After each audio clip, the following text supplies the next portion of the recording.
எதிர்நீச்சல் தொடர்கிறது சீரியலை பார்த்தீங்கன்னா, வில்லன்கள் சந்தோஷப்படும் வகையில் நிறைய விஷயங்களும், அவமானப்படும் வகையில், அதாவது நாயகிகளுக்கான கதைக்களமும் முதல் பாகத்தில் இருந்ததே அப்படியே தொடர்ந்து வருகிறதுன்னு தான் சொல்லணும். இப்போது ஒரு மாற்றமுமே இல்லை. வில்லன் இன்னொருவர் சேர்ந்திருக்கிறார், அவ்வளவுதான்.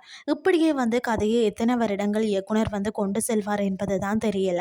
ரசிகர்களும் எதிர்நீச்சல் தொடர்கிறது சீரியல் ப்ரொமோவிற்கு கீழே நிறைய புலம்புகிறார்கள்னே சொல்லலாம். ஆனால் இயக்குனரும் கேட்பது போல தெரியல. அந்த வகையில் பார்த்தீங்கன்னா, குணசேகரன் வழக்கில் இருந்து தப்பிக்க ராவணன் என்னென்னமோ செய்கிறார். அவரது வழக்கை நடத்த புதிய வக்கீலை ஏற்பாடு செய்கிறார் ராவணன்.